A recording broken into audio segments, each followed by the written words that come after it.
Hello students, आज हम explain करेंगे chemical properties of alkanes. Alkanes में क्योंकि कार्बन कार्बन बॉन्ड होते हैं, CH बॉन्ड होते हैं, सिग्मा बॉन्ड्स होते हैं, और सिग्मा बॉन्ड स्टेबल होते हैं, इसलिए ये लेस रिएक्टिव होते हैं। तो इसी वजह से इनको क्या बोलते हैं? पैराफिन्स। ये लैटिन वर्ड से मिलकर बना है। पैरम मतलब लिटिल, एफिनिस मतलब रिएक्टिविटी। स्टार्ट करते हैं। पहली केमिकल प्रॉपर्टी है हैलोजिनेशन। हैलोजिनेशन वो प्रोसेस है जिसमें हम किसी मॉलिक्यूल से एक या ज्यादा हाइड्रोजन को सब्स्टिट्यूट कर दें, रिप्लेस कर दें बाय हैलोजन, मतलब फ्लोरीन, क्लोरीन, ब्रोमीन या आयोडीन। और अगर हम रिप्लेस करते हैं क्लोरीन से तो प्रोसेस हो जाएगा क्लोरीनेशन। सिमिलरली ब्रोमिनेशन, आयोडीनेशन या फिर फ्लोरीनेशन। स्टार्ट किया हमने। रिएक्टेंट है मीथेन, क्लोरीन से ट्रीट किया।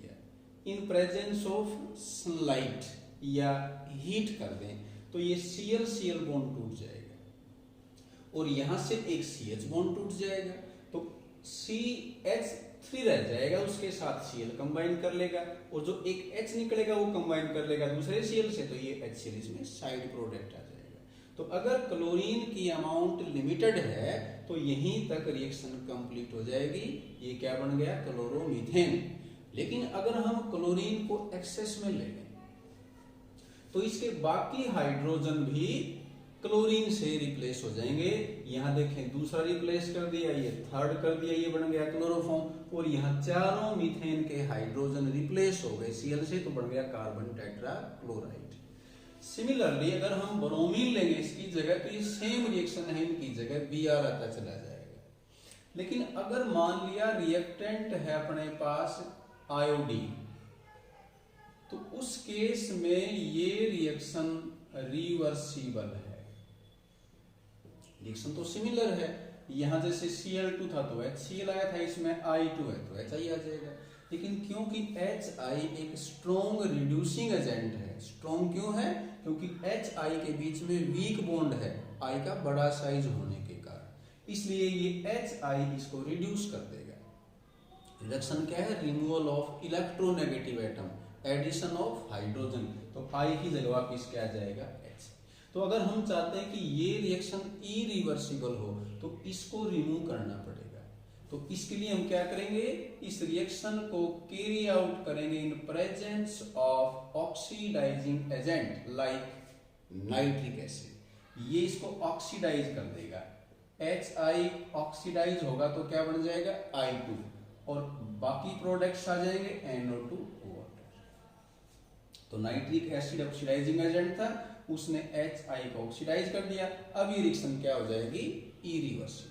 अब वापस इसमें रिएक्टेंट नहीं आएंगे।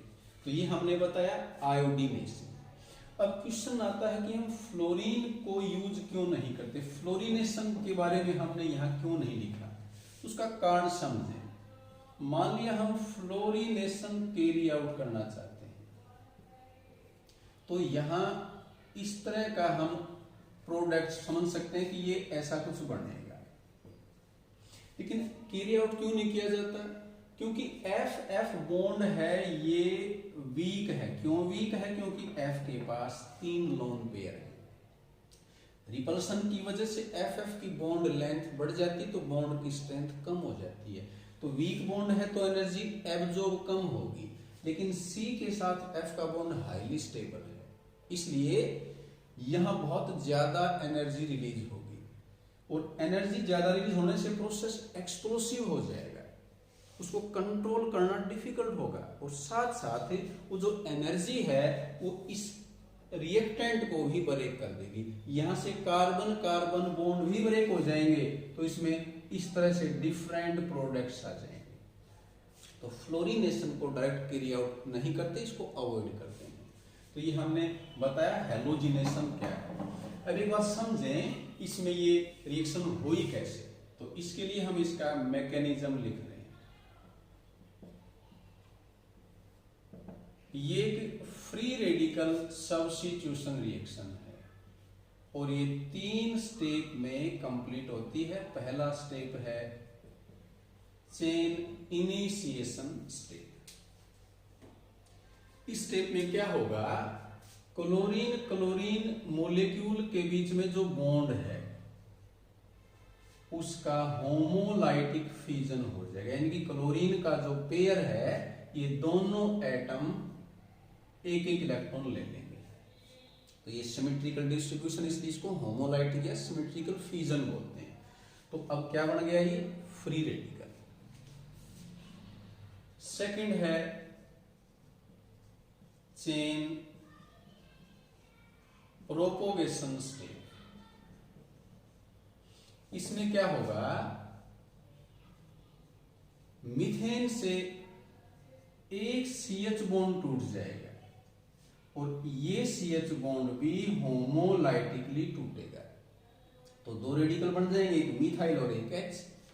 मिथाइल फ्री रेडिकल है ये, तो एज इट इज रह जाएगा, और जो H रेडिकल है वो Cl के साथ कंबाइन करके HCl बना लेगा। ऐसा क्यों हुआ, क्योंकि H का स्मॉल साइज है, HCl ज्यादा स्टेबल है बजाय CCl बॉन्ड से, तो प्रोडक्ट हमेशा वो बनेगा जो ज्यादा स्टेबल होगा। अब ये जो मिथाइल फ्री रेडिकल है ये जो क्लोरीन के मॉलिक्यूल अभी डिसोसिएट नहीं हुए हैं उनके साथ कंबाइन करेगा, या यूं कह दें इस रेडिकल की प्रेजेंस में इस क्लोरीन का फिर होमोलाइटिक फ्यूजन हो जाएगा। एक इलेक्ट्रॉन का ट्रांसफर दिखाते हैं तो हाफ एरो से दिखाते हैं, नोट करें। तो अब यहाँ दो फ्री रेडिकल बन जाएंगे क्लोरीन के, एक कंबाइन कर लेगा कार्बन के साथ और दूसरा फ्री रह जाएगा, तो प्रोडक्ट आ गया क्लोरोमीथेन, जैसा हमने यहाँ लिखा था। तो क्योंकि हमने यहाँ से ऑब्जर्व किया कि मीथेन के एक H को रिप्लेस किया गया किससे, क्लोरीन फ्री रेडिकल से, इसलिए ये फ्री रेडिकल सब्स्टिट्यूशन रिएक्शन कहलाती है। और थर्ड स्टेप यहां पर है चेन टर्मिनेशन। इसमें क्या होगा, जितने फ्री रेडिकल बने हैं वो यहां बचे रह सकते हैं, सारे इसमें कंज्यूम नहीं हो सकते, तो कुछ बचे हुए होंगे वो आपस में कंबाइन कर लेंगे। क्लोरीन रेडिकल ने कंबाइन करके क्लोरीन का मॉलिक्यूल बना लिया, मिथाइल फ्री रेडिकल है वो कंबाइन करेंगे तो क्या बन जाएगा, इथेन। और ये भी पॉसिबिलिटी है कि कुछ अभी ये रेडिकल मिथाइल क्लोरीन बचे हैं तो ये कंबाइन करके क्या बना लें, CH3। तो ये डिफरेंट पॉसिबिलिटीज हैं, क्या क्या प्रोडक्ट्स फॉर्म हो सकते हैं। तो ये है मैकेनिज्म ऑफ हेलोजिनेशन, क्लोरीनेशन। शायद से वो क्लियर हुआ होगा।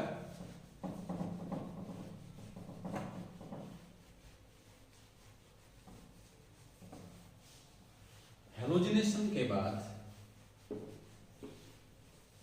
सेकेंड केमिकल प्रॉपर्टी है कंबसन, और कंबसन है ये अनकंट्रोल्ड ऑक्सीडेशन है।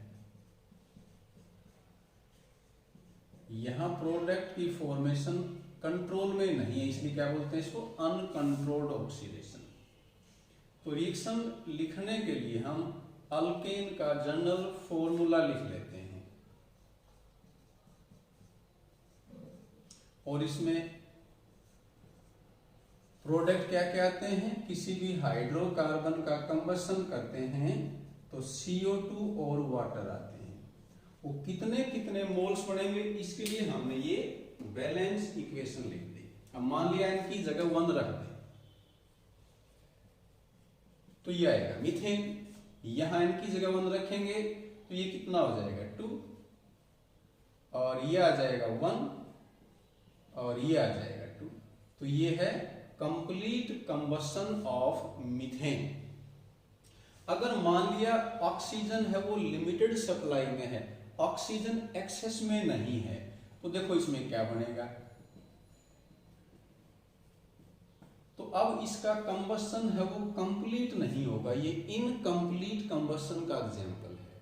और इसमें अपने पास कार्बन बन जाएगा, कार्बन ब्लैक बोलते हैं इसको, ये जो प्रिंटर की इंक है उसमें यूज होता है।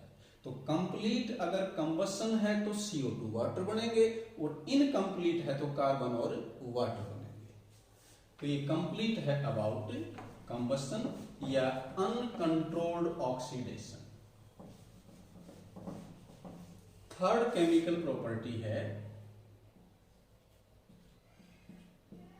कंट्रोल्ड ऑक्सीडेशन, यानी कि अब हम रीजेंट यूज करेंगे, उसके हिसाब से डिफरेंट प्रोडक्ट्स आ जाएंगे। तो इसमें कुछ एग्जांपल लिखता हूं। पहला एग्जांपल हमने लिया, मीथेन का ऑक्सीडेशन किया इन प्रेजेंस ऑफ कॉपर, उसको हीट किया है 573 केल्विन और 100 एटमॉस्फेरिक प्रेशर है। तो इन कंडीशन में एक CH बॉन्ड टूट जाएगा और ऑक्सीजन का एडिशन हो जाएगा। तो मीथेन से क्या बन गया प्रोडक्ट, मीथेनॉल। कंडीशन चेंज कर दी, रिएक्टेंट सेम है लेकिन अब हमने कंडीशन चेंज कर दी, ऑक्सीडाइजिंग एजेंट ले लिया मोलिब्डेनम ऑक्साइड, उसको हीट कर दिया। तो अब इसमें दो H ऑक्सीडाइज होंगे और 2 H ऑक्सीडाइज होंगे तो प्रोडक्ट आएगा अल्डिहाइड मिथेनल और साइड में आएगा वाटर। पहले केस में मिथेनॉल था, इसमें मिथेनल आया।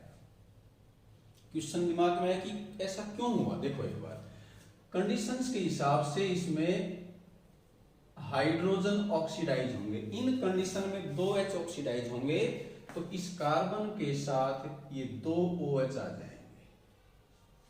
एक ही कार्बन के साथ अगर एक से ज्यादा OH अटैच है तो वो अनस्टेबल होता है और वहां से हो जाएगा डिहाइड्रेशन।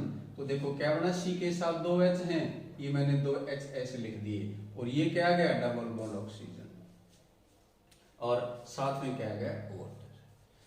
तीसरा एग्जांपल, मान लिया अब मैंने अल्केन है वो इससे बड़ा ले लिया, मीथेन की बजाय मैंने कोई दूसरा अल्केन ले लिया, R की जगह कुछ भी ले सकते हैं, CH3 ले सकते हैं।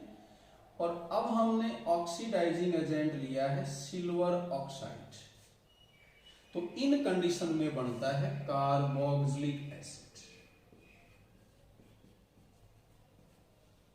अब अलग अलग कंडीशन में डिफरेंट नंबर ऑफ हाइड्रोजन का ऑक्सीडेशन हुआ है। इन कंडीशन में क्या हुआ है, यहां मैं इसको देखो ऐसे लिख देता हूं एक बार, ये मैंने ये लिख दिया, इसमें तीनों H का ऑक्सीडेशन हो गया, CH3 के तीनों H ऑक्सीडाइज हो गए तो इस तरह से बन गया।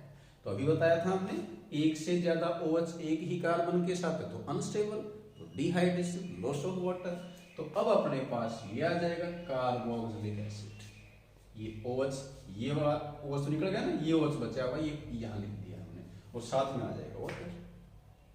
अगर हम R की जगह H ले लेते हैं कि ये भी अगर मीथेन होता तो देखो क्या बनता है इसमें, ये मैंने R की जगह H लिख दिया तो अपने पास इनिशियली क्या था फॉर्मिक एसिड। अब क्योंकि फॉर्मिक एसिड में C के साथ एक H बच जाता है, अनस्टेबल है, ये बहुत जल्दी ऑक्सीडाइज हो जाता है तो ये भी OH बन जाएगा। तो अब इसमें क्या होगा, एक कार्बन से फिर 2 OH आ गई, अनस्टेबल है, तो अब यहां से फिर वाटर का लॉस हो जाएगा तो ये प्रोडक्ट आ जाएंगे CO2 और वाटर। तो अगर हम मीथेन ले लेते तो यहां प्रोडक्ट क्या आता, CO2 वाटर, इसलिए हमने मीथेन नहीं लिया, हमने कोई भी ले लिया।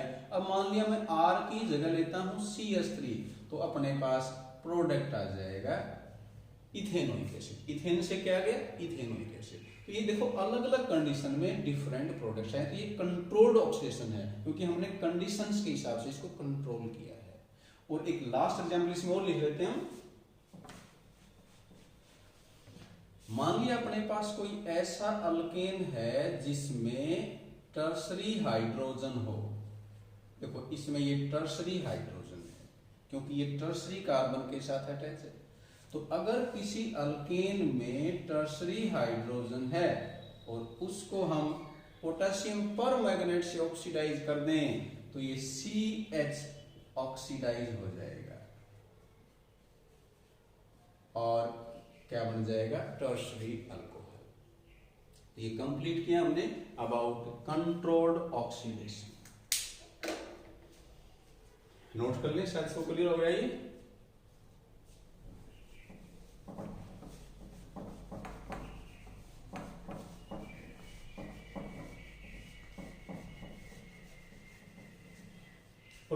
नंबर 4, ये है रीफॉर्मेशन। इसको एरोमेटाइजेशन भी कहा जाता है। क्या है ये? It is the process of aliphatic या अलीसाइक्लिक हाइड्रोकार्बन्स into एरोमेटिक हाइड्रोकार्बन्स। देखें क्या प्रोसेस है, क्या लिखा हमने, ये अपने पास एक अल्केन है, इसमें 6 कार्बन है, लिख दिया मैंने इस तरीके से। बाकी ध्यान से देखें तो ये क्या है, हेक्सेन, 6 कार्बन की चेन है, हेक्सेन है। सभी कार्बन स्ट्रेट चेन में है तो इसको क्या बोलेंगे, एन हेक्सेन। ये एलिफेटिक हाइड्रोकार्बन है जिसमें सैचुरेशन है, सिंगल बॉन्ड्स। अब हमने इसमें क्या किया, देखो इसको V2O5 के साथ हीट किया 773 केल्विन और 10 से 20 एटमॉस्फेरिक प्रेशर। तो इन कंडीशन में यहां से H2 रिमूव हो जाएगा। देखो ये H2 रिमूव हुआ, ये दोनों H यहां से रिमूव हो जाएंगे। अब दोनों कार्बन का एक एक बॉन्ड टूट गया तो एक वैलेंसी कम हो गई, ये आपस में कंबाइन कर लेंगे और आपस में कंबाइन करेंगे तो अब देखो अपने पास ये एक साइक्लिक कंपाउंड बन गया। इसको हम अलीसाइक्लिक कंपाउंड कहेंगे। अब इसके ये रिएक्शन फर्दर चल रही है, हमने इस प्रोसेस को पूरा जब कैरी आउट किया तो इसमें फर्दर फिर डिहाइड्रोजनेशन हो जाएगा, हर कार्बन से एक एक H हट जाएगा। तो इनके बीच में फिर वैलेंसी कम होने से पाई बॉन्ड, डबल बॉन्ड की फॉर्मेशन हो जाएगी। मान लो यहां से हमने H हटाया तो यहां डबल बॉन्ड बन गया, यहां से एक एक H हटा तो डबल बॉन्ड यहां बन गया। अल्टरनेट पोजीशन पे सिंगल डबल बॉन्ड बन जाएंगे तो अपने पास हेक्सेन से क्या बन गया, बेंजीन। ये एलिफेटिक कंपाउंड है, ये एलिसाइक्लिक कहते हैं, उससे क्या बन गया, एरोमेटिक। तो ये प्रोसेस क्या कहलाता है, रिफॉर्मेशन या एरोमेटाइजेशन। मान लिया अपने पास रिएक्टेंट होता n heptane, 7 carbon, same reaction है तो यहां से देखो एक H ये हटता, एक H ये यहां से ये हटता। अब इस तरीके से हटा दें तो ये CH3 यहां एज इट इज रह जाएगा और ये यहां CH3 आ जाएगा। अब बन गया मिथाइल बेंजीन और इसको कॉमन सिस्टम में क्या बोल देते हैं, टोलुइन। तो ये है रिफॉर्मेशन।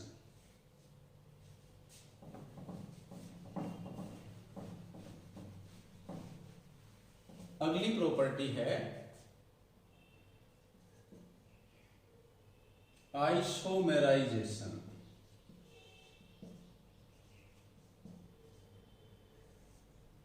क्या होता है ये, एक आइसोमर को दूसरे आइसोमर में कन्वर्ट करना। मान लिया अपने पास रिएक्टेंट है एन ब्यूटेन, सभी कार्बन स्ट्रेट चेन में, तो क्या बोलते हैं उसको, नॉर्मल। हम इस नॉर्मल ब्यूटेन को,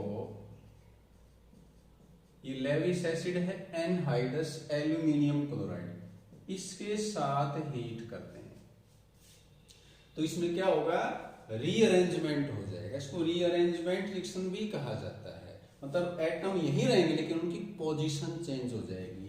तो इसमें हमें पता है एक ही आइसोमर पॉसिबल है एन ब्यूटेन के अलावा और वो है आइसोब्यूटेन। तो ये कन्वर्ट हो जाएगा किसमें, आइसोब्यूटेन में। तो एक आइसोमर का दूसरे में कन्वर्ट होना क्या कहलाया, isomerisation. Property number 6, reaction with steam. अगर हम किसी हाइड्रोकार्बन को, जैसे मीथेन है, स्टीम के साथ हीट करें निकल की प्रेजेंस में, और ये टेम्परेचर है 1273 केल्विन, तो यहां से क्या बन जाएगा, इसको बोलते हैं सिन गैस या water gas. Carbon plus water क्या कहलाएगा, ये कार्बन, क्या बोलेंगे इसको हम, सिन गैस। हाँ, एक बार दोबारा नोट करें, मीथेन को जब हमने स्टीम से ट्रीट किया, स्टीम मतलब क्या होता है, सुपर हीटेड वेपर्स, तो इसमें क्या बनेगा, कार्बन मोनोऑक्साइड प्लस हाइड्रोजन, इसको वाटर गैस भी बोलते हैं, सिंथेसिस गैस भी बोलते हैं। सिंथेसिस इसलिए बोलते हैं क्योंकि इन दोनों के मिक्सर से हम नंबर ऑफ कंपाउंड्स बना सकते हैं, सिंथेसाइज कर सकते हैं, इसलिए क्या बोलेंगे इसको, सिंथेसिस गैस, और शॉर्ट में सिन गैस। प्रॉपर्टी नंबर 7 है क्रैकिंग। क्रैकिंग में क्या करते हैं, हम किसी बड़े हाइड्रोकार्बन को हीट कर देते हैं कैटालिस्ट की प्रेजेंस में या एब्सेंस में। जैसे हमने ले लिया ये एन हेक्सेन, अगर हमने इसको हीट किया है तो इसको बोलेंगे थर्मल क्रैकिंग, और कैटालिस्ट की प्रेजेंस में बोला है तो इसको बोलेंगे कैटालाइटिक क्रैकिंग। इसमें होता क्या है, जो बड़ा हाइड्रोकार्बन है उसके छोटे पार्ट्स बन जाते हैं, जैसे ये एन हेक्सेन है, तो इसमें क्या बनेगा, इसमें बन जाएगा ब्यूटेन। इसके डिफरेंट पार्ट हो सकते हैं, मैं इसमें एक ऑप्शन लिख रहा हूं कि ये पॉसिबिलिटी है, एक प्रोडक्ट है वो 4 कार्बन का आ जाए, और दूसरा है वो 2 आएगा, 2 कार्बन का आ जाए, तो एक इसमें अल्केन बनेगा और एक अल्कीन बनेगा, तो ऐसे डिफरेंट प्रोडक्ट्स बन सकते हैं। ये भी पॉसिबिलिटी है कि इसमें प्रोपेन बन जाए, ये प्रोपीन बन जाए। बनना क्या है, एक अल्केन एक अल्कीन। तो ये कंप्लीट है about chemical properties of alkanes.